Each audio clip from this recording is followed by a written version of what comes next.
जब आप किसी अच्छी संगति में लगते हैं, अच्छा कोई व्यक्ति जीवन में आता है, तो आपके विचार भी दिव्य विचार हो जाते हैं, सोच भी अच्छी हो जाती है।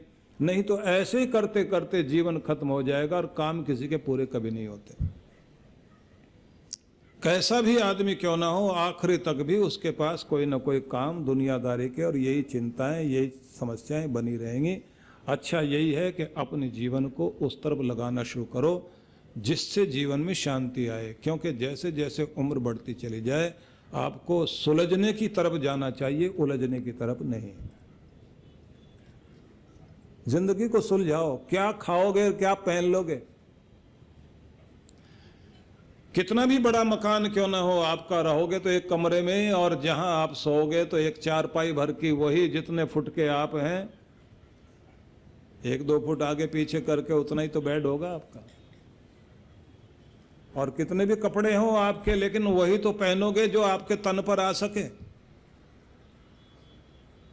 अहंकार की लड़ाई अलग है, कहता रहे आदमी इतने इतने तो मेरे जूते हैं, इतने इतने तो मेरे मकान हैं, इतना इतना तो मेरे कपड़े हैं, इतनी जमीन जायदाद मेरी है। लेकिन बात वही है, आंख बंद होते ही हर चीज पराई होगी, सब कुछ सब कोई संभाल लेगा। इसलिए जब तक जीवन है, इस जीवन के अंत होने से पहले पहले ही व्यक्ति को धन कमाने का एक समय है, धर्म कमाने का भी एक समय है। धन कमाते कमाते धर्म कमाइए, और जब धर्म कमाते कमाते धन भी कमा लिया तो फिर धीरे धीरे वैराग्य की तरफ आइए, फिर दुनिया को छोड़ने की तरफ जाइए। रहो ऐसे घर के अंदर जैसे आप साधु सन्यासी कोई रहे, जैसा भोजन, जैसी चीजें, जो कुछ सामने है, आप दखलंदाजी नहीं। बच्चे अपनी पारी, अपना कार्य अब कर रहे हैं, उन्हें करने दीजिए, दखलंदाजी से ऊपर उठिए। हाँ, जहाँ समझाने की जरूरत हो वहाँ समझाइए, जबरदस्ती का समझाना ठीक नहीं है। जबरदस्ती का भाषण देने से कोई नहीं सीखा करता। और एक बात और, ये सत्संग जब सुनते हैं ना आप, इसे सुनने के बाद में एक और सत्संग करना होता है, जब आप अकेले बैठ के खुद को खुद समझाते हैं। कुछ विचार आप नोट करके दिमाग में भर के और अपने लिए एक नक्शा बना लेते हैं कि अब जीवन को इस राह पर इस तरह चलाऊंगा। और जैसे ही आपने ये पक्का कर लिया, बस उसके बाद समझ लेना कि अब सत्संग आपका हो गया। और जैसे ही सत्संग आपका हो गया तो फिर सत्संग आपकी जिंदगी का रंग जरूर बदल देगा, आपका ढंग बदल देगा, आपके जीवन के अंदर वो रूप ले आएगा। लोग भी कहेंगे कि इस आदमी में इतना अंतर कैसे आ गया। कुछ ऐसी चीजें हैं आपके अंदर जिन्हें आप स्वाभाविक गुण मानते हैं, मनुष्य के स्वाभाविक गुण, वो जो आप हैं, उन्हीं स्वाभाविक गुणों में अगर आपको रखा जाए तो आपको वक्त का पता नहीं लगेगा। उससे विपरीत में रखा जाए तो आपका वक्त बिताना मुश्किल होगा। मैं समझाऊंगा आपको। जैसे शांति आपका स्वभाव है, अब शांति में आपका पूरा दिन बीत जाए, वक्त का पता भी नहीं लगेगा। जब सुख चैन होता है ना जीवन में, चैन, अमन चैन में बैठा हो आदमी, वक्त का पता नहीं लगेगा। और अशांति में बैठा हो तो मन भी अशांत, वातावरण भी अशांति का, अशांति के शब्द सुन रहे हो और अशांत करने वाले चारों तरफ खड़े हुए हों, उस समय वक्त काटना मुश्किल हो जाएगा। क्योंकि अशांति आपका स्वभाव है ही नहीं। आपको परमात्मा ने जो दिव्य गुण देकर भेजा है वो शांति का देकर भेजा है। इसलिए आपको जीने के लिए शांति चाहिए, अशांति नहीं। ये आपका स्वाभाविक गुण है। और कमाल की बात यह है, जैसे पानी का स्वभाव आग बुझाना और शीतलता देना, लेकिन अगर पानी को संग मिल जाए गलत, अग्नि का साथ मिल जाए, और पानी उबलने लग जाए, भाप बन जाए। उबलता हुआ पानी, खौलता हुआ पानी किसी के ऊपर गिर जाए तो आग भी इतना नहीं जलाएगी जितना वो जला देगा।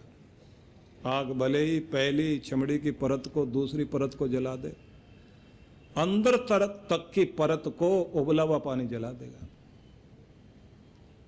जबकि जले हुए आदमी को ठंडा पानी डाला जाए तो उसको शांति भी मिलती है, ट्रीटमेंट भी होता है।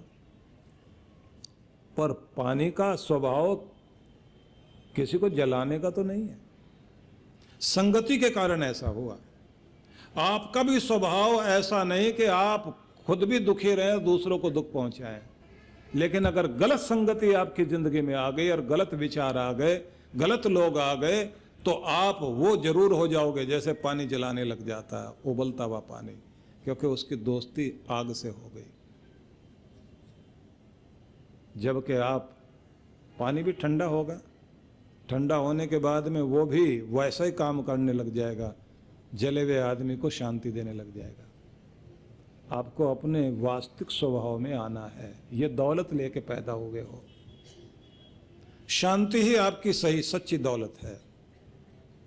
दूसरी दौलत आपकी क्या है जो आप लेकर आए हो दुनिया में? वो है प्रेम की दौलत। प्रेम प्यार का वातावरण हो और प्रेम प्यार से आप भरे हुए बैठे हो, वक्त बीतते हुए देर नहीं लगेगी। जब अपने मिलने के लिए आए, कोई बहुत अरसे के बाद आपका अपना मिलने के लिए आया, सहेलियां भी आपस में बैठी होती हैं, रात 2, 3, 4 बज गए बातें करते करते, वक्त का पता ही नहीं लग रहा, नींद भी न जाने कहाँ चली गई, हंसते बोलते हुए वक्त निकलता जा रहा है। और आप सोचिए अगर कोई गलत आदमी मिल गया, 5-10 मिनट भी उसके साथ बैठना पड़ गया, आपको लगता है कि जैसे सदियां बीत गई हों, क्योंकि आपको घृणा आपका स्वभाव नहीं है, आपका स्वभाव प्रेम है। जिस घर में प्रेम है बस वहाँ देवताओं का वास है। जिस जिंदगी में प्रेम है तो समझ लेना वहाँ कृपा ही कृपा है। और जिन लोगों के घर में ये प्रेम नहीं है, घर नरक है। तो ये स्वभाव है आपका। हंसते मुस्कुराते रहना आपका स्वभाव है। हंसते मुस्कुराते हुए आपके दिन बीतते हों, आपको वक्त का पता नहीं लगेगा। लेकिन अगर आपको रोते कलपते और ताना देते हुए और ताना सहते हुए वक्त बिताना पड़े तो वक्त नहीं बीतेगा, बहुत मुश्किल हो जाएगा।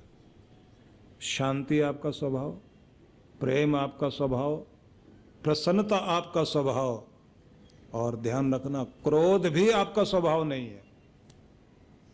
गुस्सा करते रहना आपकी आदत नहीं है, ये आपका गुण नहीं है। क्योंकि सारा दिन गुस्सा करते हुए ना तो आप जी सकते, और गुस्से में आपको अगर रखा जाए, गुस्सा कोई आपके ऊपर कर रहा हो,